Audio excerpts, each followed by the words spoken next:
look different. What is he doing here? Mom, that's my real dad. The first thing Sophie Hale noticed about the man security was trying to push back toward the revolving doors was that he kept turning his body so the little boy beside him wouldn't get hit by anyone's elbow. It was raining hard outside. The glass walls of Hale Horizons turned the whole lobby silver, and the wet footprints near the entrance looked out of place against the white marble floor. Everybody else in the building moved like they belonged there, heels clicking, phones glowing, assistants whispering into headsets. But that man stood there in a faded brown jacket, soaked through at the shoulders, one hand gripping a folder full of papers, the other wrapped around the small fingers of a sleepy boy with dark hair and serious eyes. "Sir, I told you already," the head of security said, lower now, more irritated than polite. "You can't just wait in the lobby and demand 5 minutes with the CEO." "I'm not demanding anything," the man said. His voice was calm but tired in a way Sophie had never heard before. "I'm asking her to look at what this project is actually going to do before she signs it." The elevator doors opened behind Sophie with a soft chime. Her mother stepped out first. Victoria Hale didn't walk into rooms. Rooms adjusted around her. She wore a charcoal suit so sharp it seemed to cut the light in half, and her expression already said she was 10 decisions ahead of everyone else. Board members followed behind her. 2 assistants, 1 lawyer. The kind of people who laughed carefully. Then Victoria looked up and stopped. It wasn't dramatic. No gasp, no hand to chest. Just a tiny pause, so small no one else would have noticed it. But Sophie noticed everything about her mother. The man noticed too. For a second, neither of them spoke. The whole lobby held still inside that silence. Then Victoria's face closed. "Mr. Morris," she said. So she knew him. Caleb Morris gave the smallest nod, like he'd expected ice and had still hoped for water. Victoria. No one called her that in public. Not like that. Not without fear. Her lawyer leaned in. "You know him?" Victoria didn't take her eyes off Caleb. "Years ago." Caleb lifted the folder slightly. "I came because your office keeps rejecting every appeal without reading them. Harbor House isn't just another building on a spreadsheet. There are 200 kids who use that workshop every week. Some of them don't have anywhere else to go after school." Victoria's jaw tightened. "This is not the place." "I tried every other place." The little boy beside him looked up at Victoria, then at the polished floor. He seemed embarrassed just for existing there. Victoria noticed that too, and somehow it only made her sharper. "My company has already made its decision," she said. "The redevelopment moves forward next month." Caleb swallowed. "You haven't even visited the site." "I don't need to visit every site to understand a project." "It's not a project," he said quietly. "It's the only reason some of those kids are still standing." Something flickered across Victoria's face. It was gone so fast, Sophie almost thought she imagined it. Then Victoria glanced at the boy. "And bringing your son here in the rain to make a scene was supposed to change my mind?" Caleb's face changed then. Not anger. Worse. Hurt. "I brought him because I couldn't leave him alone," he said. "Not because I wanted your pity." A few people nearby pretended not to be listening, which meant they were listening even harder. Victoria gave a short nod to security. "This meeting is over." "Mom," Sophie said softly. Victoria didn't hear her. "Please leave the building, Mr. Morris." Caleb stared at her for one long second, like he was trying to find the person she used to be somewhere behind the woman standing in front of him now. Then he looked down at the little boy. "Come on, Ben." The boy rubbed his eyes and clutched a tiny wooden toy car in his hand. It was homemade. Sophie could tell from the uneven curve of the roof. Caleb had probably built it himself. That should have been the end of it. But Sophie's heart was slamming so hard she could hear it. Because the man by the door wasn't a stranger to her. Not really. 3 weeks earlier, while Victoria had been in Zurich closing a deal, Sophie had mailed off a DNA kit she ordered with her allowance and a friend's help. It had started as anger. Her school had assigned a family tree project, and once again, Sophie had stared at a blank line where her father's name was supposed to go. Her mother always answered the same way. "It's complicated. You have me. Some things are better left alone." But Sophie was 12 now, and 12 was old enough to know that grown-ups used the word complicated when they meant painful, shameful, or true. When the results came back, one match stood out immediately. Ben Morris. Close family. Possible half-sibling. Half-sibling. Sophie had read that word so many times it stopped looking real. She clicked through the attached public profile and found a fundraiser page for a neighborhood woodworking program. There was a picture there.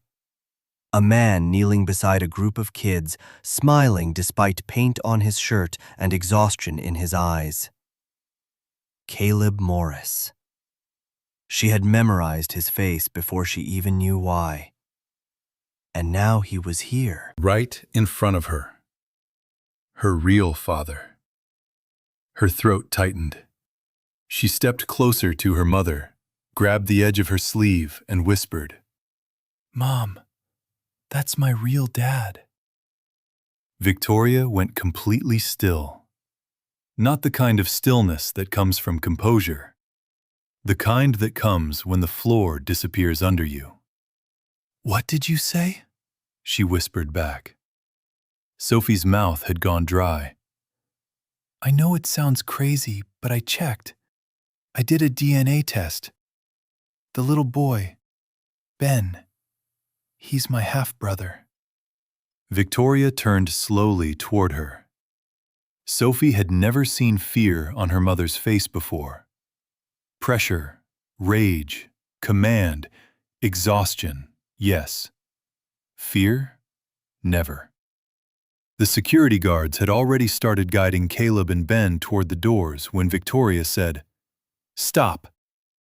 The words snapped across the lobby. Everyone froze.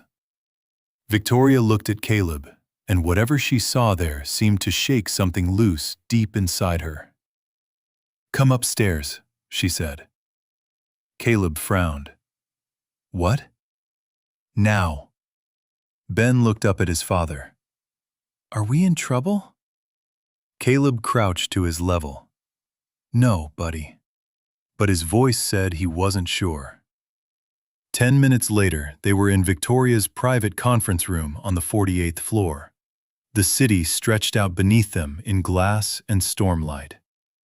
Ben sat in a leather chair with a cup of hot chocolate an assistant had brought up. He held it carefully with both hands, like he was afraid even the mug might be too expensive for him. Sophie stood near the window with her tablet clutched to her chest. Victoria stood at the head of the table, arms folded so tightly across herself it looked like armor. Caleb remained near the door, as if some part of him still expected to be thrown out. "Well," he said finally, "why am I here?" Victoria looked at Sophie. "Show me." Sophie swallowed, opened the app, and placed the screen on the table. For a few seconds, no one moved. Then Victoria reached down and looked. Ben Morris. Shared DNA, 24.7%. Possible relationship, half-sibling. Suggested paternal connection, parent match through Caleb Morris. Victoria's face lost color. Caleb stepped forward slowly. "What is that?" Sophie looked at him. Really looked. The tired lines around his eyes, the roughness in his hands, the way he kept glancing at Ben without even realizing it. It was the strangest feeling of her life, standing 3 feet away from someone she had missed for years before she even knew she was allowed to miss him. "I think," she said, her voice trembling, "you're my dad." Caleb stared at her. Then he laughed once. Not because it was funny, because the human body sometimes makes the wrong sound when the truth lands too hard. "No," he said. Victoria's eyes flashed up to his. "No? I never knew." He stopped, looked from Sophie to Victoria, and then something broke open in his expression. "You told me the pregnancy was over." Victoria stepped back like he'd struck her.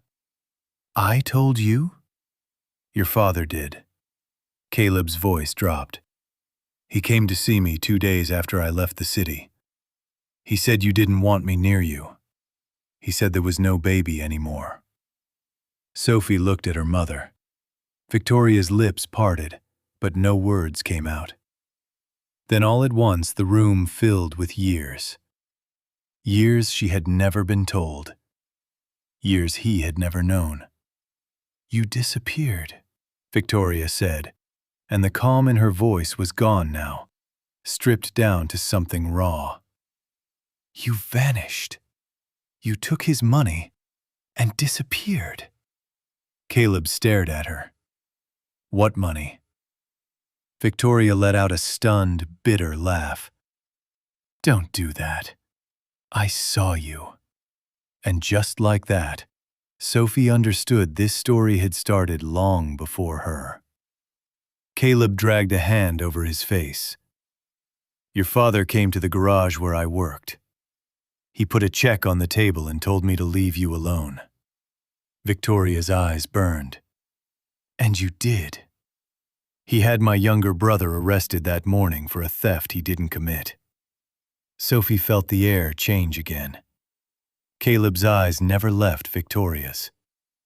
"He told me if I stayed, my brother would go to prison. My mother would lose her apartment, and you'd be cut off from everything. He said he'd make sure I couldn't get work in this city again." Victoria looked shaken, but anger kept her upright. "So you sold us?" "No." Caleb's voice cracked. "I folded." The word hung there. Not sold. Folded. That was somehow sadder. Ben, who had been quietly drawing circles in the condensation on his mug, looked up. "Dad?" Caleb closed his eyes for half a second. "I'm okay, buddy." Victoria turned away, pressing her fingers to her temple. Sophie had never seen her mother look small. But in that moment, with the skyline behind her and 17 years of power suddenly meaning nothing, she looked like a woman trapped inside the worst day of her life. Sophie spoke before either of them could stop her. "I found the DNA match because of Ben. He's really my brother. That means..." She looked at Caleb. "You didn't know about me?" He looked at her then, fully. And whatever he saw in her face seemed to undo him. "No," he said softly. "I swear to God I didn't." Victoria turned back. "That doesn't erase what you did." Caleb nodded once. "No, it doesn't." The honesty of that answer made Sophie's chest tighten. Not denial. Not excuses. Just pain. "But that wasn't even the beginning," Caleb said quietly, more to himself than to them. "After I left, I wrote to you every week for months. Then every month, everything came back unopened. I thought, he looked at Victoria. I thought you hated me. Victoria's expression flickered, because she had never seen those letters. And suddenly, for the first time in years, she looked not just angry, but unsure. Sophie didn't sleep that night. Neither did Victoria. At 2 a.m, Sophie found the light still on beneath her mother's office door at home. She stood there listening. No typing, no calls, just silence. When she pushed the door open, Victoria was sitting at her desk with a glass of untouched water and Caleb Morris's appeal folder open in front of her. Inside were photographs of Harbor House, kids painting murals, teenagers sanding wood, old workbenches, a garden built from scrap pallets. At the bottom of one page was a handwritten note. I know you owe me nothing. I'm not asking for that. I'm asking you not to erase the only place some of these children feel seen. Victoria lifted the page and stared at the writing. Sophie leaned against the doorframe. Do you believe him? Victoria didn't answer right away. When I was 22, she said at last, I thought I knew exactly what love looked like. It looked like rebellion, like certainty, like choosing someone even when everyone said not to. Her eyes stayed on the paper. Then, one afternoon, I watched your grandfather's driver hand Caleb an envelope, and I watched Caleb get on a bus that night without saying goodbye.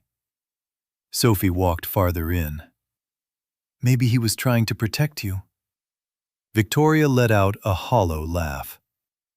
That's the kind of thing people say after the damage is done.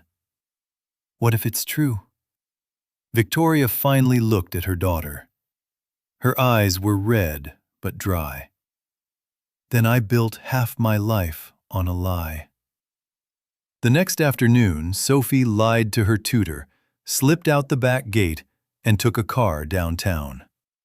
She had Caleb's workshop address memorized from the fundraiser page. Harbor House sat between a shuttered laundromat and a fenced-off lot covered in weeds. The building was old brick, with hand-painted windows and a crooked blue door. It looked nothing like anything with the Hale name on it, which was probably why Sophie loved it the second she saw it. Inside, the air smelled like sawdust, old books, and soup. Kids were everywhere. One girl painted clouds on a wall. 2 boys argued over a chess move. Someone was laughing in the back room, and in the middle of all of it, wearing a gray t-shirt dusted with wood shavings, was Caleb. He was helping Ben attach wheels to a small wooden train. Ben saw her first. Hey, you're the girl from the tall building. Sophie smiled despite herself. That's one way to describe it. Caleb turned, and his entire body went tense. Sophie. She suddenly felt nervous. I'm sorry. I know I should have called. I wanted to see this place. Caleb looked past her, probably expecting security or a car full of lawyers. When he saw no one, he relaxed slightly. Your mother knows you're here? Sophie didn't answer. That means no. I'm not a prisoner. No, he said gently. You're a 12-year-old who just found out her whole life is bigger than she thought. She crossed her arms. So what now? You avoid me too? The words landed harder than she meant them to. Caleb looked at her for a long moment, then nodded toward a workbench in the corner. Come here. On the bench sat a small unfinished box made of cedar. He opened it. Inside were dozens of letters tied with string. Sophie stared. Every one of those was written to your mother, he said. Most came back unopened. Some never came back at all. I kept writing longer than I should have. She picked one up carefully. The envelope was old, softened at the edges. There was something else in the box, too. A tiny carved moon, smooth as stone. Caleb saw her looking at it. I made that when I thought... He stopped, then tried again. Your mom once told me if we ever had a child, she wanted the nursery to have stars on the ceiling. I was building a mobile. I only finished one piece. Sophie touched the little moon with her fingertip. And then, something unexpected happened. For the first time since the DNA result, she didn't feel like a puzzle. She felt like a person who had existed in someone's heart before she ever entered a room. Behind her, the front door opened hard. Victoria stood there, breathing fast, still in work clothes, rain on her hair. For a second, nobody moved. Then Ben looked between them and whispered, "Uh-oh." Victoria's eyes went straight to the letters on the table, to the carved moon, to Caleb. "What is this?" she asked, but her voice already knew. Sophie held up one envelope. "He wrote to you." Victoria stepped closer and took it with trembling fingers. The postmark was 13 years old. She turned it over, unopened, her name still written in Caleb's hand. Caleb didn't speak. He didn't defend himself. He just stood there, dust on his shirt, grief on his face, and let the truth do what it had waited years to do. Victoria opened the letter. She read the first line. "If hating me helps you survive this, then hate me. But please don't ever think I left because I stopped loving you." She sat down so suddenly, Sophie rushed forward, afraid she might fall. Victoria covered her mouth with her hand. All those years, all those nights she had told herself a story cruel enough to survive on. It was cracking. "No one saw this coming," one of the older boys muttered from the hallway, not really understanding what he'd walked into. A volunteer quickly pulled him away. Victoria looked up at Caleb through tears she clearly hated having. "Why didn't you fight harder?" Caleb's face tightened. "I was 22, broke, scared, and stupid. I thought if I lost you, at least I could save everyone else." "That's not love," Victoria whispered. "I know," he said. "That's why I've regretted it every day." There it was. Not a grand defense, not a movie speech, just regret, plain and devastating. Sophie looked between them and understood, maybe for the first time, that adults weren't giants. They were children who had gotten older without healing properly. Later that evening, after Sophie refused to leave without the moon carving in her pocket, and Ben shyly gave her one of his homemade toy cars, Victoria drove home in silence. The next morning, she did something she had not done since her father died. She opened the locked storage room in the old Hale estate. By noon, she had found 3 boxes of archived correspondence, a ledger, and a sealed envelope addressed in Malcolm Hale's handwriting to Rosa, the housekeeper who had worked for them since Victoria was a child. Rosa came that afternoon. She was 70 now, with soft hands and a back bent by time. But when Victoria placed the letters on the table, the old woman closed her eyes like she had been waiting for this moment for years. "He paid me to say nothing," Rosa whispered. Victoria's whole body went cold. "About what?" "The letters came to the house. I was told to throw them away." Tears filled Rosa's eyes. "I couldn't, so I hid them. I thought maybe one day the truth would matter more than fear." Victoria sank into a chair. Rosa went on, voice breaking. "Your father said Caleb had taken money and run. He said the boy would ruin you. He said love was a luxury poor people use to climb into rich lives." She shook her head slowly. But I saw your face when he left. I knew something terrible had been done." Victoria didn't cry right away. That came later, after Rosa left, after the last staff member went home, after the penthouse was quiet and the city lights blurred beyond the glass. She cried in her kitchen, one hand braced against the marble counter, because there was nowhere dignified to put grief that old. What happened next changed everything. The board found out. In companies like Hale Horizons, secrets didn't stay buried once they smelled weakness. By Friday morning, there were rumors about the CEO's mystery child paternity scandal. By Friday afternoon, 2 board members were pressuring Victoria to issue a statement denying any personal connection to Caleb Morris and proceed with the Harbor House demolition as scheduled. "Any sign of emotional instability right now will hurt investor confidence," one of them told her in a call. Emotional instability.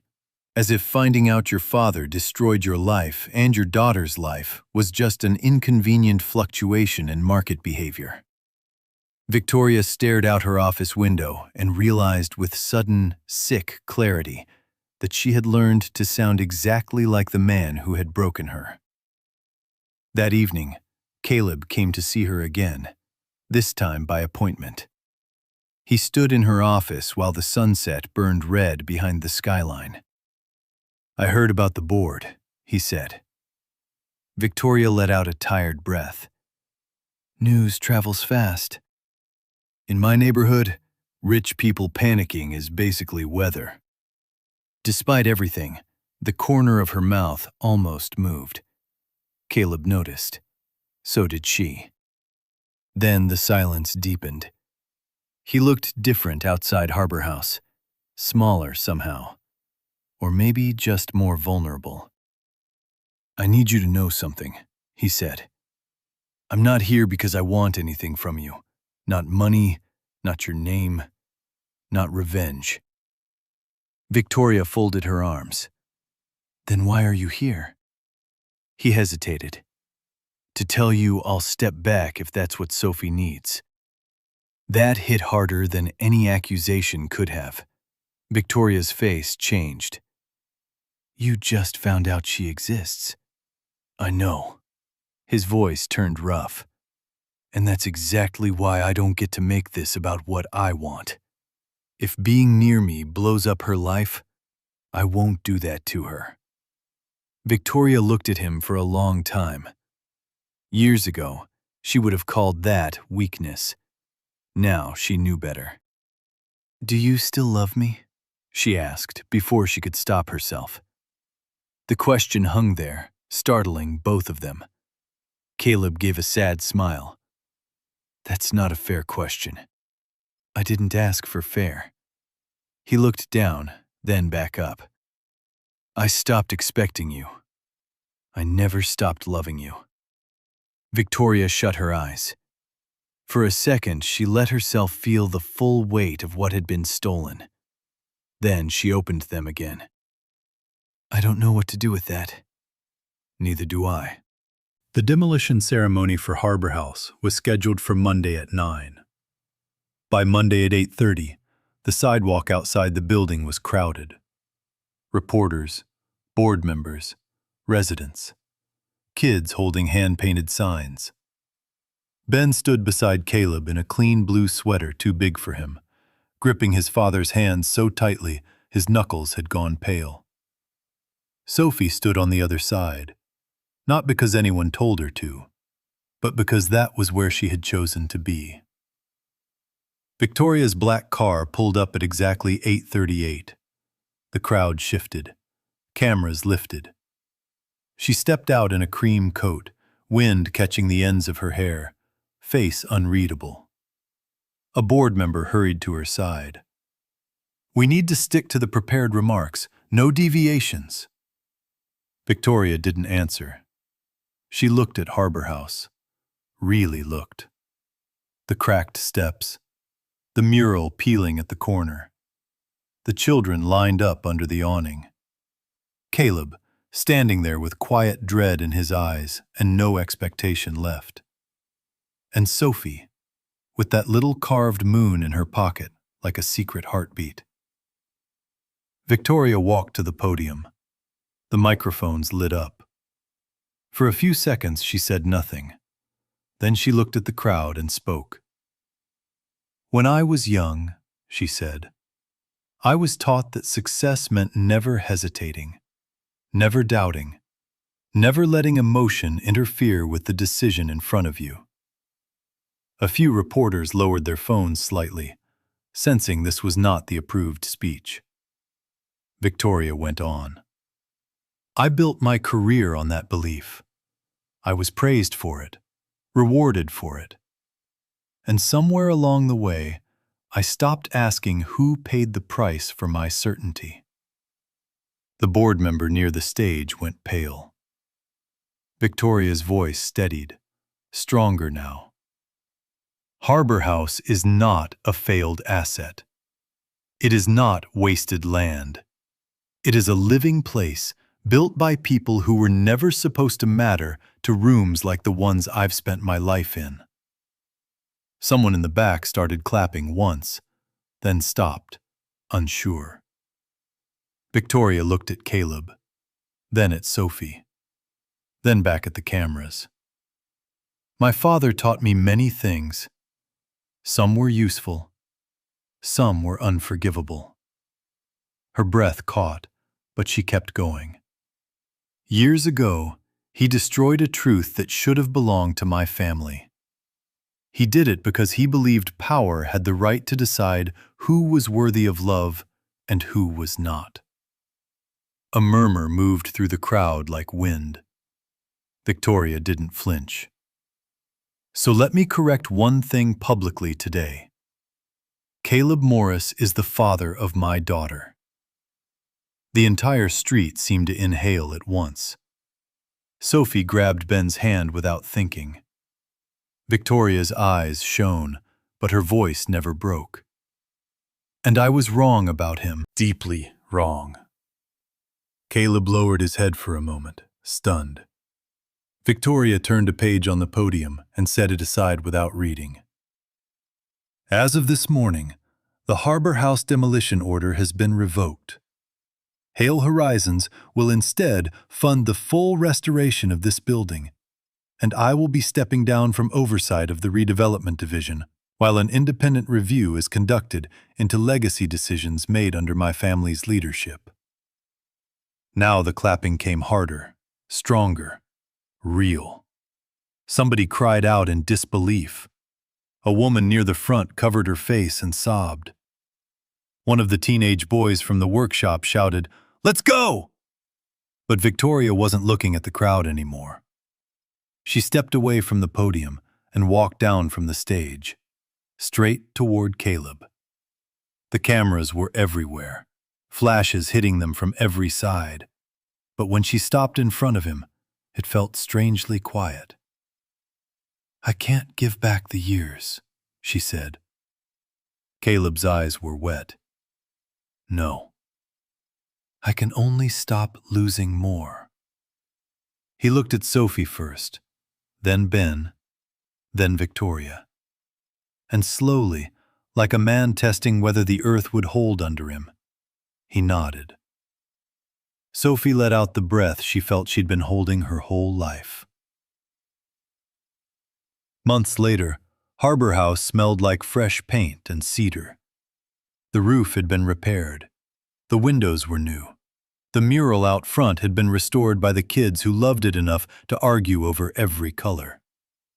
Ben had claimed a corner table for homework and toy car races.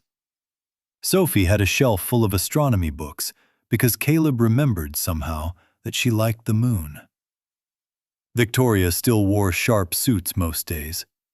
Caleb still forgot to answer texts when he was elbow deep in a project. Sophie still got angry when adults said, "We're trying our best," as if trying erased damage. Ben still announced every thought out loud. It wasn't perfect. It was better than perfect. It was honest. One night, after everyone else had gone home, Victoria found Caleb in the workshop, sanding the edge of a small wooden frame. "For what?" she asked. He turned it toward her. Inside was the little carved moon. He shrugged. "Thought it should finally have a place." Victoria smiled then. Really smiled. No boardroom version, no polished version. Just the one she had before grief taught her to hide her teeth. She stepped closer. "Sophie asked me something today." Caleb set the frame down. "What?" "She asked if broken stories always stay broken." Caleb was quiet for a moment. Then he looked around the room, the workbenches, the paint stains, the family they had almost never become. "What did you tell her?" Victoria's eyes softened. "I told her some stories break open so the light can finally get in." He reached for her hand, slowly enough to give her time to pull away. She didn't. Outside, Sophie and Ben were laughing on the front steps, their voices drifting in through the open window like something the building had been waiting to hear for years. And for the first time, nobody in that room felt like they had arrived too late. Sometimes the people meant for us don't come back to give us the life we lost.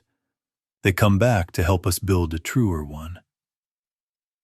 If you were in this situation, what would you have done?